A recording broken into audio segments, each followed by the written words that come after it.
Hi, folks. This is Don Meisner with the North Country Fishing Report. Well, I talked to you about a tournament we just had, and I got a chance to speak to every single angler because I was directing traffic in the early morning when it wasn't even light yet, and so I would welcome every truck, every boater that came to this tournament, and I would talk to them about different things. And then after weighing in the fish, I would fill bags with water and again get to talk to the anglers. And so I'd ask every one of them, well, how was the fishing today? What were you using?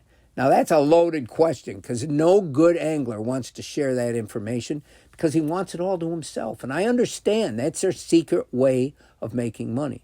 But a lot of them told me they were doing basically three things. They were using drop shots. Some were dragging a Carolina rig, which you folks probably don't know what that is unless you're avid fishermen.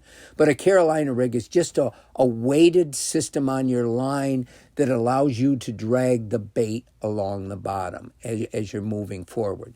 And third, a lot of them said, and then we went to a Marabou jig.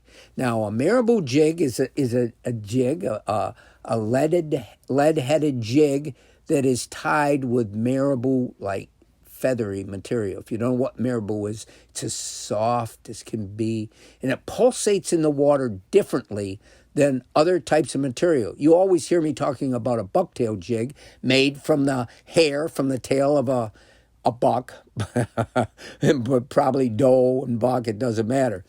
But a Marabou has a different look in the water. They're more expensive to buy, but why are they better? Are they better? A lot of anglers think so. So I started asking them, okay, tell me something, because now I'm going back to my whole life of using jigs. Are you jigging it as you bring it in? In other words, are you raising and lowering the rod as you're reeling so that the lure goes up and down? It changes its pace, looks like something falling and rising in the water? Or are you just reeling it steady?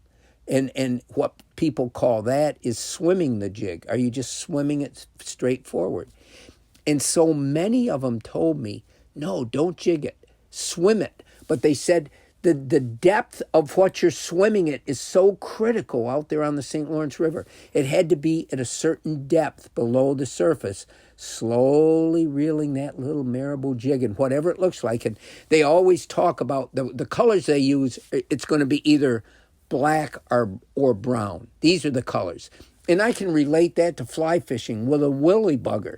Using black or brown are the best colors. They just look more like fish food, like something a fish wants to eat, like something that would be in its environment, and this looks like it. And so, but I wanted to talk about that Marabou jig because I've been hearing so much. Now, where do you get them and how much are they?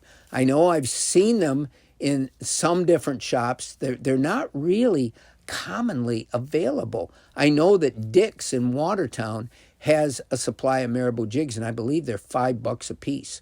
And that's a lot of money for just a little jig head with some feathers on it. But that's how much they cost. But if it makes a difference whether you can catch a fish or a really big fish or not, then the $5 might become negligible. You know, we pay a lot of money if we're bait fishermen to buy a bucket full of minnows or get a bunch of worms or so forth, and they're expendable. They don't hang around. We don't keep them in a tackle box forever. They're disposable baits and disposable money. So maybe $5 for a Marabou jig isn't all that much to catch a fish of a lifetime. Until next time, folks, this is Don Meisner with the North Country Fishing Report.